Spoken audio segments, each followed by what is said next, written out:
The Canadian Nuclear Safety Commission visits communities across Canada to answer questions about how it regulates the nuclear industry, protecting the health, safety, and security of Canadians and the environment. One of the ways we do this is through an information session called CNSC 101.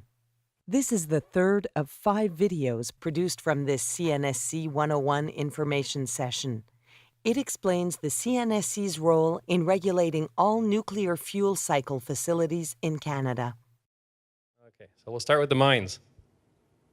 All right, that's pretty easy. Okay, so at the moment, all uranium mine sites, and the chemical people can correct me on this now, are in northern Saskatchewan. Okay, 5 active projects at the moment. Although when we talk about the regulations, and we'll go into mine regulations specifically, there'll be more details on the mines, and I'll actually have a map of Canada to show you where all the mines are and the proposed mine sites are as well.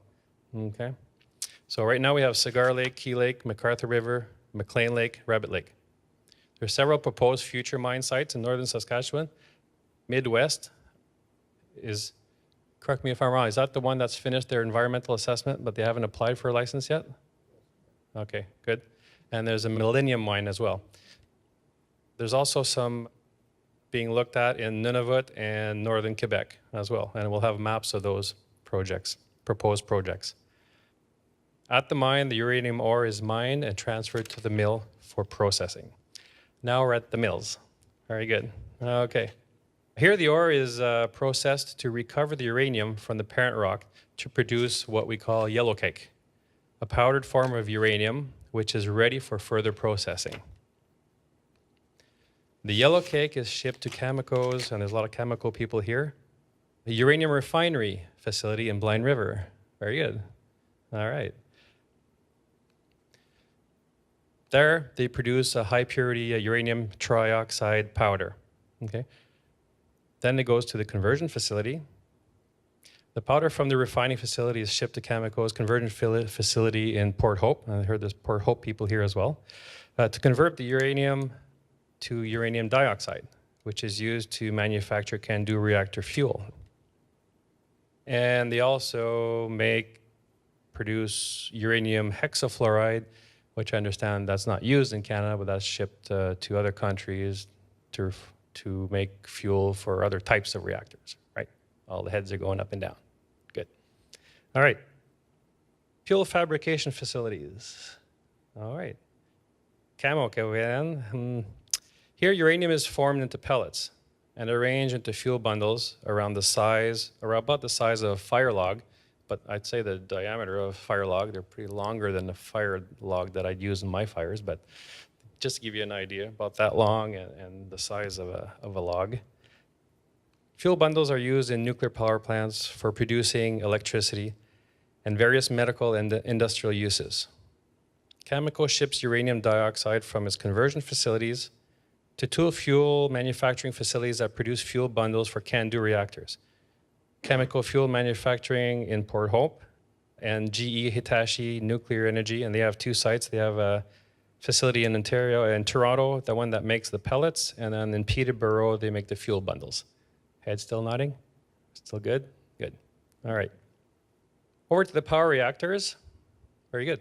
So for the power reactors, actually I have a slide specific on power reactors after this one, so we'll just go over this one very quickly.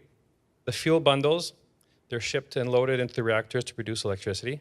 At the moment, we have 17 operating reactors, and I'll show them in the next slide in a few minutes. Okay. Then we're at the waste. Good. So waste here, big issue usually in the media. Waste is the form of spent or used nuclear fuel from the reactors, and it's stored usually on site at the nuclear reactor sites. Okay. I say usually because now I'm going to talk about the Nuclear Waste Management Organization, NWMO, is responsible for long-term solutions for the storage of spent fuel. At the moment, the NWMO is assisting Ontario Power Generation, OPG, in seeking regulatory approval for the preparation, construction of what is called the Deep Geological Repository, or DGR. Most of you are familiar with that, on the site of the Bruce Power Generating Station in Ontario. Construction license, they're anticipating, but they're going through the regulatory application process now. So they're anticipating that to be up and running in 2014. No, construction starting in 2014. All right, with a goal to receive an operating license for low and intermediate level radioactive waste only by the year 2019. Okay. The outlook for storage of spent fuel from reactors is around 2035. Again, these are all estimated dates in the future. You have to start building the place first, right? Okay. There's also a proposal for storage of low intermediate waste at the Bruce facility in Tiverton, Ontario, that would hold OPG waste from Bruce, Darlington, and Pickering. There are also a number of low-level waste management storage sites throughout the country. Examples are some at Port Hope and Chalk River. Okay. That ends the middle part, which we would call the fuel cycle. Very good. Which is good. Perfect.